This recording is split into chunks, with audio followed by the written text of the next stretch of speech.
Recording by Shreya Sethi. The Cask of Amontillado by Edgar Allan Poe. The thousand injuries of Fortunato I had borne as I best could, but when he ventured upon insult, I vowed revenge. You, who so well know the nature of my soul, will not suppose, however, that I gave utterance to a threat. At length I would be avenged. This was a point definitely settled. But the very definitiveness with which it was resolved precluded the idea of risk. I must not only punish, but punish with impunity. A wrong is unredressed when retribution overtakes its redresser. It is equally unredressed when the avenger fails to make himself felt as such to him who has done the wrong. It must be understood that neither by word nor deed had I given Fortunato cause to doubt my goodwill. I continued, as was my wont, to smile in his face, and he did not perceive that my smile now was at the thought of his immolation. He had a weak point, this Fortunato, although in other regards he was a man to be respected and even feared. He prided himself on his connoisseurship in wine. Few Italians have the true virtuoso spirit. For the most part, their enthusiasm is adopted to suit the time and opportunity to practice imposture upon the British and Austrian millionaires. In painting and gemmary, Fortunato, like his countrymen, was a quack. But in the matter of old wines he was sincere. In this respect I did not differ from him materially. I was skilful in the Italian vintages myself, and bought largely whenever I could. It was about dusk one evening during the supreme madness of the carnival season that I encountered my friend. He accosted me with excessive warmth, for he had been drinking much. The man wore motley. He had on a tight-fitting patry-striped dress, and his head was surmounted by the conical cap and bells. I was so pleased to see him that I thought I should never have done wringing his hand. I said to him, "My dear Fortunato, you are luckily met. How remarkably well you are looking today! But I have received a pipe of what passes for Amontillado, and I have my doubts." "How?" said he. "Amontillado! A pipe? Impossible! And in the middle of the carnival!" "I have my doubts," I replied, "and I was silly enough to pay the full Amontillado price without consulting you in the matter. You were not to be found, and I was fearful of losing a bargain." "Amontillado?" "I have my doubts." "Amontillado!" "And I must satisfy them." "Amontillado!"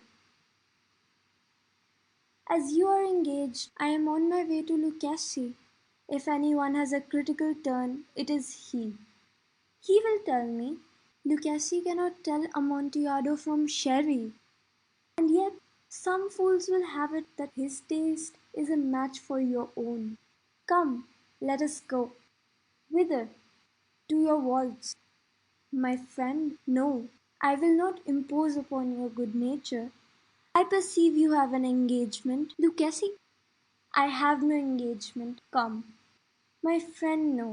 It is not the engagement, but the severe cold with which I perceive you are afflicted. The walls are insufferably damp. They are encrusted with nitre." "Let us go nevertheless. The cold is merely nothing, Amontillado. You have been imposed upon. And as for Lucchesi, he cannot distinguish sherry from Amontillado." Thus speaking, Fortunato possessed himself of my arm. Putting on a mask of black silk, and drawing a roquelaire closely about my person, I suffered him to hurry me to my palazzo. There were no attendants at home. They had absconded to make merry in honour of the time. I had told them that I should not return until the morning, and had given them explicit orders not to stir from the house. These orders were sufficient, I well knew. to ensure their immediate disappearance, one and all, as soon as my back was turned.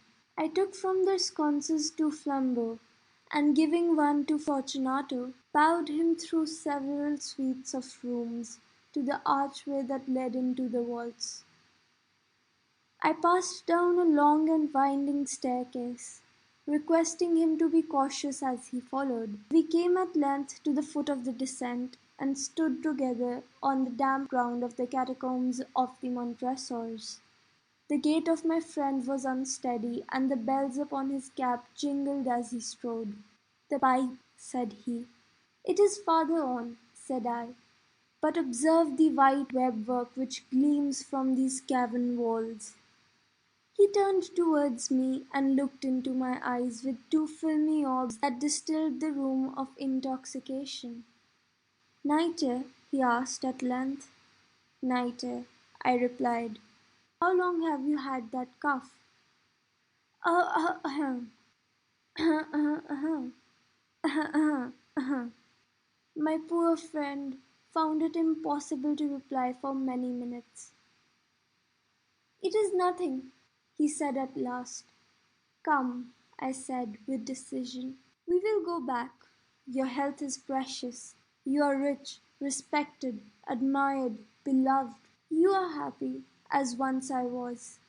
You are a man to be missed. For me it is no matter. We will go back. You will be ill, and I cannot be responsible.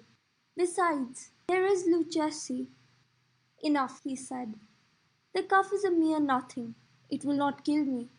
I shall not die of a cough." "True, true," I replied, "and indeed I had no intention of alarming you unnecessarily, but you should use all proper precaution. A draught of this medoc will defend us from the damps." Here I knocked off the neck of a bottle which I drew from a long row of its fellows that lay upon the mould. "Drink," I said, pressing him the wine. He raised it to his lips with a leer. He paused and nodded to me familiarly, while his bells jingled. "I drink," he said, "to the buried that repose around us." "And I to your long life." He again took my arm and we proceeded. "These vaults," he said, "are extensive." "The Montresors," I replied, "were a great and numerous family." "I forget your arms." "A huge human foot d'or in a field azure. The foot crushes a serpent rampant whose fangs are embedded in the heel." "And the motto?" "Nemo me impune lacessit."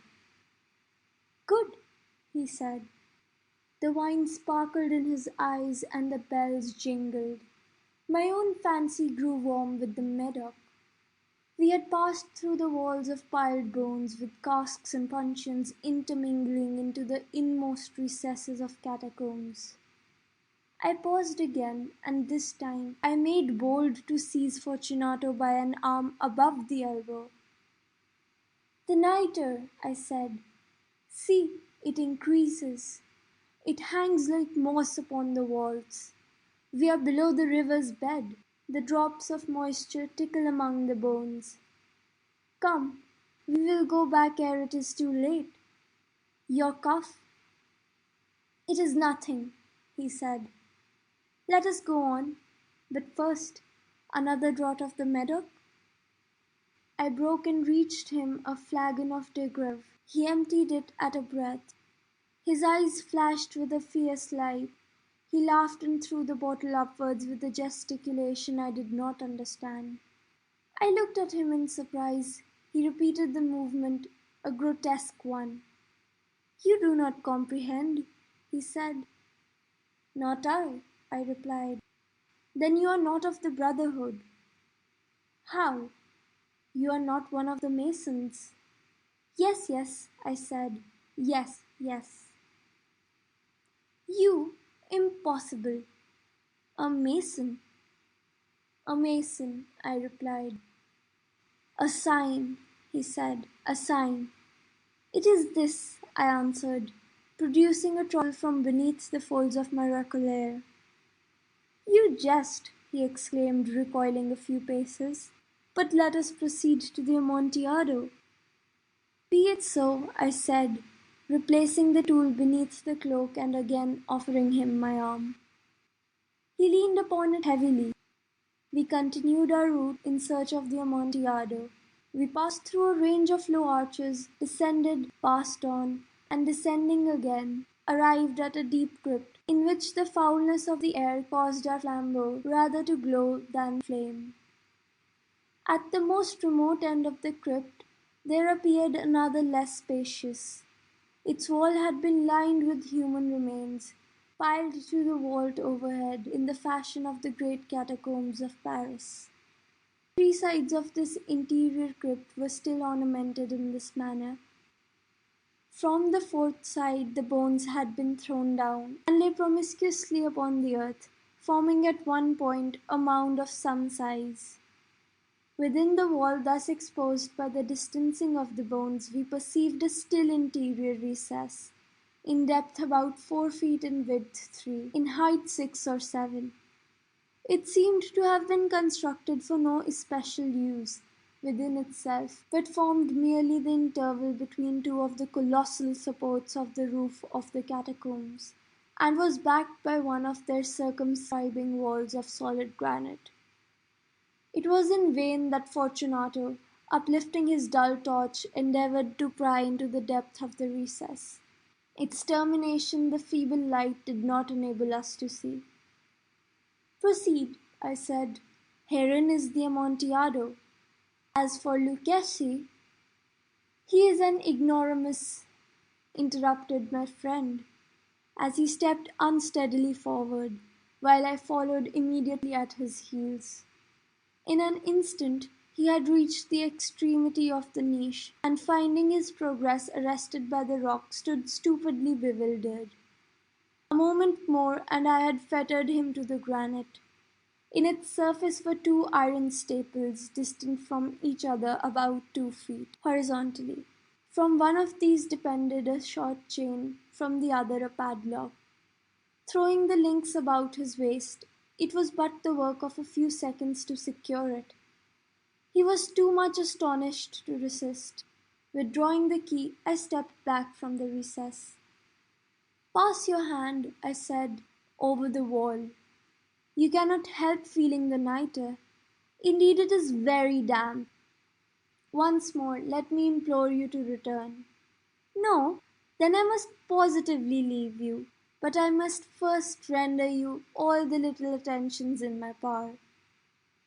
"The Amontillado!" ejaculated my friend, not yet recovered from his astonishment. "True," I replied, "the Amontillado." As I said these words, I busied myself among the pile of bones of which I have spoken before. Throwing them aside, I soon uncovered a quantity of building stone and mortar. With these materials and with the aid of my trowel, I began vigorously to wall up the entrance of the niche. I had scarcely laid the first tier of the masonry when I discovered that the intoxication of Fortunato had in a great measure worn off. The earliest indication I had of this was a low moaning cry from the depth of the recess. It was not the cry of a drunken man. There was then a long and obstinate silence. I laid the second tier and the third and the fourth, and then I heard the furious vibrations of the chain. The noise lasted for several minutes, during which, that I might hearken to it with the more satisfaction, I ceased my labours and sat down upon the bones. When at last the clanking subsided, I resumed the trowel, and finished without interruption the fifth, the sixth, and the seventh tier. The wall was now nearly upon a level with my breast. I again paused, and holding the flambeau over the mason work, threw a few feeble rays upon the figure within.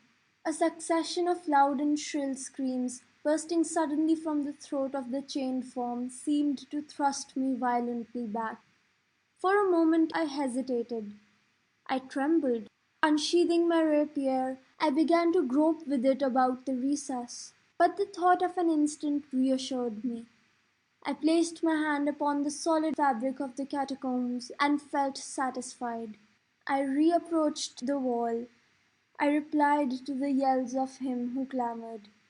I re-echoed, I aided, I surpassed them in volume and in strength.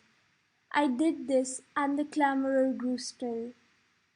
It was now midnight, and my task was drawing to a close. I had completed the 8th, the 9th, and the 10th tier. I had finished a portion of the last and the 11th. There remained but a single stone to be fitted and plastered in. I struggled with its weight. I placed it partially in its destined position. But now there came from out the niche a low laugh that erected the hairs upon my head. It was succeeded by a sad voice, which I had difficulty in recognizing as that of the noble Fortunato. The voice said, "Ha, ha! A very good joke indeed! An excellent jest! We shall have many a rich laugh about it at the palazzo, over our wine." "The Amontillado," I said. "Yes, the Amontillado.